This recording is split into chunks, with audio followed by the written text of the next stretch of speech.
Fala galera, beleza? Professor Cauã aqui. Vamos para a nossa aula de Física do Enem, do terceiro ano. E o nosso tema é trabalho. Bom, vamos só dar uma relembrada aí do que a gente estava vendo nas últimas aulas aí. A gente veio falando a respeito de Newton, certo? A gente falou aí sobre Newton e aí falou sobre as três leis, né? A gente falou sobre a lei da inércia, que é onde a força resultante ela dava zero, né? Aí tinha algumas coisas, né, a respeito da lei da inércia. Por exemplo, a aceleração era zero, velocidade poderia ser zero ou constante. Isso aqui era a ideia de equilíbrio também, né? Depois a gente falou sobre o princípio da dinâmica.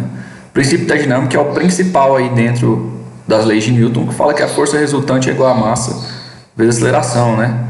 E também a gente sabe que a força resultante, forma vetorial aí, né? Ou seja, se a gente fizer uma soma de vetores, ela é igual ao F1, F2, F3, assim por diante. Sendo que o F1 pode ser qualquer coisa, o F2 qualquer coisa, né? Desde que todos ajam sobre o mesmo corpo aí. E a lei da ação e reação, quando a gente tinha dois corpos, né, interagindo entre si, a gente tinha a lei da ação e reação, onde eu aplicava uma força, um corpo aplica uma força sobre o outro, e esse corpo reage com a mesma força, de mesma intensidade, porém de sentido oposto, né, que é indicado por esse sinal negativo aqui. Agora a gente vai falar rapidinho sobre força de atrito. Por quê? Porque é um conceito aí que a gente sempre fala, despreze o atrito, despreze a resistência, né? E aqui no trabalho a gente pode considerar também um atrito. Então a gente pode pensar o seguinte: quando tem um objeto se deslocando, por exemplo, para a direita, e ele está em contato com a superfície, a gente tem o que a gente chama de força de atrito. Esse atrito é por contato. Por quê? Porque a caixa, por exemplo, o bloco, ele tem contato com a superfície, que oferece resistência. Então, ó, resistência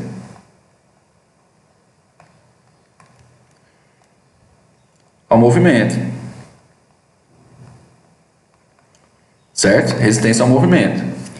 Bom, se a gente pensar no diagrama de força aqui, está se deslocando para a direita aí, né? Vamos esquecer um pouco a força que está para a direita puxando o bloco, mas vamos pensar aqui, ó, que a gente tem a normal e a força peso, certo? A força de atrito, em módulo, ela sempre vai ser igual a um coeficiente de atrito vezes a força normal, tá? Bom, a gente tem dois casos possíveis. Quando um bloco está parado, então a gente tem a força de atrito sendo o coeficiente de atrito estático, ou seja, estático de algo parado, vezes a normal. Então a gente pode dizer aqui que é estático, né? E a gente tem a força de atrito quando o bloco já está em movimento, ou seja, é mais fácil continuar movimentando um bloco do que fazer ele sair do lugar, né? Então a gente fala que é o atrito cinético, tá certo? Então, em suma, é o mesmo jeito, só que a gente vai ter que pensar aí que os coeficientes são diferentes. O coeficiente de atrito estático é maior que o coeficiente de atrito cinético, certo? Então, basicamente é isso que a gente precisa saber da força de atrito, como que calcula ela e o que é a força de atrito, né? Uma força que oferece resistência ao movimento, transforma aí energia mecânica em térmica, né? Porque, por exemplo, aqui a gente vai rever aí a respeito de energia, né? Mas aqui está dissipando energia em forma de calor, né? Por conta do contato. Beleza, vamos lá, vamos falar a respeito do trabalho de uma força. A gente tem vários jeitos aí de obter o trabalho, certo? Mas a gente precisa primeiro conceituar o que seria trabalho. O trabalho é relacionado com o movimento de um objeto e relacionado com a força, certo? Então, basicamente, trabalho é energia de algum bloco, de algum corpo, de algum objeto, desde que ele esteja em movimento. Então, a ideia é que a gente está relacionando aí o trabalho com a força, né? Esse símbolozinho aqui eu vou usar como sendo proporcional. a gente está relacionando o trabalho também com a distância. Então, ó, quanto maior a força, maior o trabalho executado. Quanto maior a distância, maior o trabalho executado. Certo? Então, o trabalho, ele é um sinônimo aí de energia, né? Ele pode, claro, não é a mesma coisa, mas ele está próximo aí de energia, certo? Um pode ser considerado paralelo ao outro, né? Mas aqui a gente vai ter a ideia de que o trabalho ele vai ser a capacidade de produzir movimento e ponto. Essa seria a definição para a gente aqui. Depois a gente pode falar que a energia é a capacidade de realizar trabalho. Consequentemente, o trabalho ele vai estar relacionado ao movimento. Então vamos ver os vários jeitos aqui que a gente pode relacionar trabalho com força e deslocamento. A gente tem um primeiro caso que é quando o deslocamento e a força, vamos supor que esse bloco que ele está se deslocando para a direita, então a força agindo sobre ele também para a direita, o meu trabalho ele pode ser calculado como força vezes deslocamento. Bem simples, né?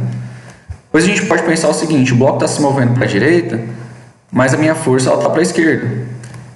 Nesse caso, meu trabalho ele vai ser negativo. Por quê? Porque essa força aqui, especificamente, ela está fazendo... ela está para o sentido oposto do movimento, certo? Qual que é o exemplo de uma força que está no sentido oposto do movimento? A gente acabou de ver, né? A gente acabou de falar da força de atrito, né? A força de atrito ela está oposta ao movimento. Então, por exemplo, essa força é uma força que realiza um trabalho negativo. Depois a gente pode falar de uma força que ela está perpendicular aí ao movimento. Ela pode estar para cima, por exemplo, em movimento para a direita, né? Qual que é o exemplo? Força normal, né? Então, ó, o trabalho ele pode ser, né, aí igual a zero. Por quê? Porque para esse caso aqui, ó, ela não está nem paralela nem antiparalela, certo? Ao movimento. E um último caso, vale lembrar que isso aqui acontece sempre, tá? Sempre que eu tiver o movimento perpendicular à força, isso aí está valendo. E quando eu tenho um certo ângulo, uma força formando um certo ângulo com o movimento, eu tenho que o trabalho ele vai ser igual a força vezes o deslocamento, vezes o seno do ângulo. Estiver lá para trás, mesma coisa, né? O mesmo está valendo. Então vamos lá. Aqui diz que é paralelo. Aqui diz que eu vou usar um termo aqui que é antiparalelo. Aqui é perpendicular.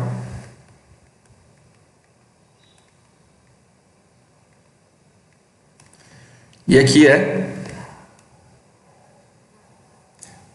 angular. Certo?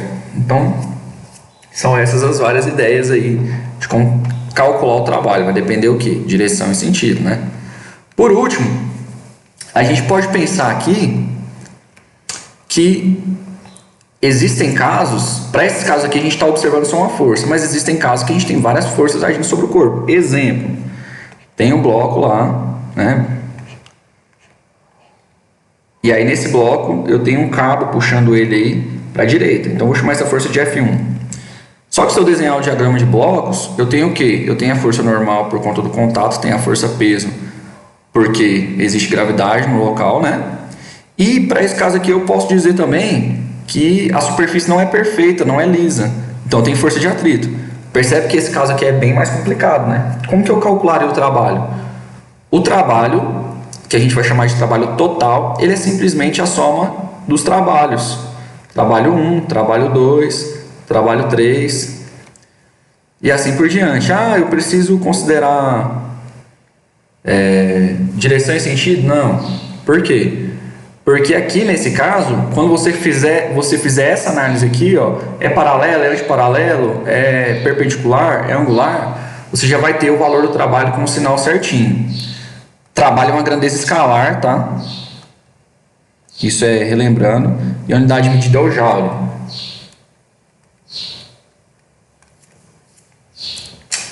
Agora vamos pensar em um exercício para a gente assimilar melhor.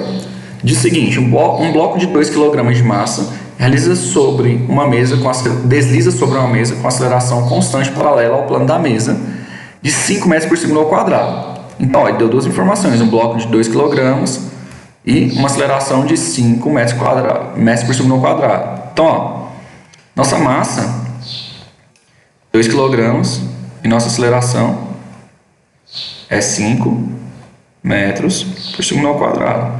Então, com isso aqui, a gente poderia calcular o quê? Força, né? Essa força a gente poderia chamar de força resultante, por exemplo. A primeira pergunta é: qual a força resultante que age sobre o bloco? Certo. Qual a força resultante que age sobre o bloco? A gente já sabe, né? Força resultante é a massa 2 vezes a aceleração, que é 5, que vale 10 Newton. Beleza. Agora está perguntando aqui qual o trabalho realizado pela força resultante. É claro que para isso eu preciso saber qual que é a distância. Então a gente vai usar a distância aqui, ó, que ele percorre uma distância de 10 metros. Certo? Faltou aí no exercício, eu vou colocar. Então meu trabalho, né, e vamos dizer que é paralelo aí, né? A força resultante ela tem que ser paralela ao movimento. Para esse caso. Então a gente vai ter aí força vezes deslocamento, que é 10 vezes 10, que dá 100 joule. Então, bem tranquilo. Beleza. Então, simplesmente calculamos a força, depois calculamos o trabalho. Uma sequência aí de coisas que a gente já vinha vendo e agora está só adicionando o trabalho. Beleza. Agora vamos pensar o seguinte. Considere um plano inclinado com base 3 e altura 4 metros. Um rapaz aplicando uma força de 60 newtons paralela ao plano inclinado transporta até o topo um corpo de 50 newtons de peso. A força de atrito cinética entre o corpo e o plano inclinado vale 10 newtons. Então, está falando de atrito, né? Calcula o trabalho total realizado. Então, a gente vai pensar o seguinte. Ó. Plano inclinado, minha base é 3, minha altura é 4. Se a gente lembrar lá do triângulo de Pitágoras, quando eu tinha os catetos valendo 3 e 4, minha hipotenusa valia 5, né? A gente chama ele de triângulo pitagórico. Como que eu calculo? A ao quadrado igual a b ao quadrado mais c ao quadrado, né? A ao quadrado é igual a 3 ao quadrado mais 4 ao quadrado. A é igual a 9 mais 16 raiz, igual a raiz de 25, que dá 5. Belezinha. Mas, quando a gente tiver os lados 3 e 4, consequentemente a hipotenusa é 5. Né? Eu fiz aqui do lado para vocês. Agora vamos olhar as forças. Ele diz que está aplicando uma força paralela ao plano inclinado e transporta o corpo até o topo. Então eu vou falar que essa força aqui vai ser a força F, certo? O corpo tem 50 newtons de peso. O peso ele aponta lá para baixo, ó. Claro que aqui ficou um pouco angulado, né? Mas na verdade é para ser lá embaixo mesmo. Então aqui, ó.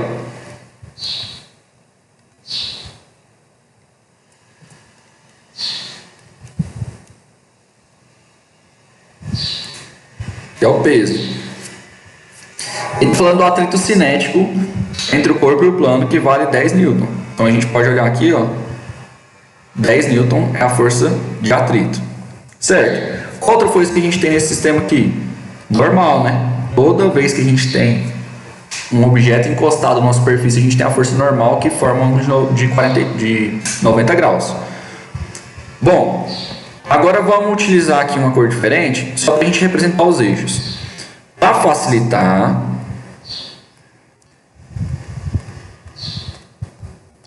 eu vou colocar aqui, né, respeitando o ângulo aí da inclinação, e vou dizer que para cá é o x positivo, tá? E para cá é o y positivo. Então, para cá vai ser negativo e para cá vai ser negativo. Tudo bem. Agora vamos voltar aí, né? E entender o exercício, entender qual que é a ideia do exercício. O que o exercício está pedindo é para calcular o trabalho total. Lá atrás eu falei assim, ó, o trabalho total ele vai ser o trabalho da primeira força mais o trabalho da segunda força, bom, mais o trabalho da terceira força e etc. Então o que a gente vai precisar fazer? Calcular, né, cada trabalho separado e depois somar todos os trabalhos. Agora a gente pode observar aqui, primeira coisa, nosso peso, ele é um peso que tem componente y, né? Assim como a gente viu lá na ideia de vetor, aqui a gente tem um peso em y, e a gente tem um peso também em x, né? Então, para eu calcular, a gente pode pensar que se esse ângulo aqui é θ, esse ângulo aqui é θ, né? E aí a gente tem algumas coisas, ó. O seno do ângulo θ, ele tem que ser quem? Ele tem que ser o cateto oposto, que vale 4, dividido pela hipotenusa que a gente achou vale 5. O cosseno, ele vale 3 e a hipotenusa vale 5. Certo? Então a gente tem os valores dos ângulos aí. Agora, o meu PY, ele é adjacente ao ângulo, né? Então ele tem que ser o P cosseno. Bom, se o meu P vale 50, vezes 3 dividido por 5, isso dá 30 newtons. Belezinha. Se o meu P, se o meu PX, ele vale o seno, então eu vou ter P seno, né, que vai ser 50, vezes 4, dividido por 5. 50 por 5 dá 10 vezes 4, dá 40 newtons. Então a gente tem todas as forças aí certinho agora. Agora vamos calcular aqui a força relacionada o trabalho relacionado a cada força. Então, ó, o trabalho 1, ele vai ser a força F vezes o deslocamento. Qual que é o deslocamento? Da base, né, até o topo, vale 5 metros. Então, ó, a força vale 60 vezes 5 dá 300 newton. Beleza. Agora, trabalho 2, ele vale a força de atrito, né, que vale a mesma coisa. Então, ó, força de atrito vale 10 newton, né? Onde está isso? Aqui no exercício, ó, vezes o deslocamento, que é 5. Só que a gente tem que lembrar que a força de atrito está oposta ao movimento. Então a gente coloca um sinalzinho de negativo, menos 50 newton. Beleza. Agora a gente calcula o trabalho 3. O trabalho 3 pode ser da força normal aí, ó. Força normal, ela é perpendicular ao movimento, então dá 0. Colocando newton aqui, pessoal, é joule.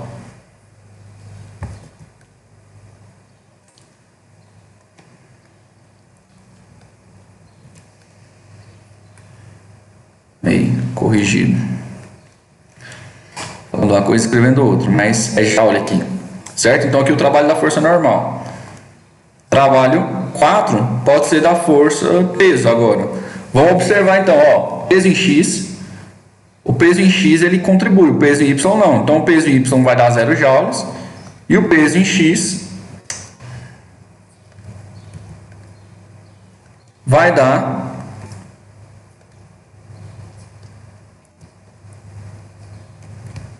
aí peso em X vezes deslocamento. O peso em X vale 40, o deslocamento vale 5, porém o peso em X ele está apontando na direção negativa, então menos vai dar menos 200. Agora vamos somar todo mundo. Trabalho total, ele vai ser quem? Ele vai ser 300 menos 50 mais 0, menos 200. Certo? Então o trabalho total vai ser 50 joules. Faltou joules, né? Então, ó, 50 joules é o trabalho total aí realizado. Certo? É isso, pessoal. 2 exercícios aí, um bem mais simples, outro um pouco mais elaborado, para a gente entender certinho como que a gente pode calcular aí trabalho, né, e qual que é a relação aí com força de atrito também, né? Se é positivo, se é negativo, se é angular. Aqui eu fiz de um jeito para facilitar, eu utilizei, né? Eu decompus o vetor. Mas é claro que aqui a gente poderia pegar, por exemplo, esse ângulo com deslocamento. Se aqui a gente poderia olhar aqui se é 45, se é 50, se é 100 graus, né? Mas aqui a gente precisaria de uma ferramenta que é um pouquinho mais complicada. Então eu preferi fazer isso aqui, tá? Bom, é isso, pessoal. Até mais. Até a próxima. Boa sorte nos exercícios.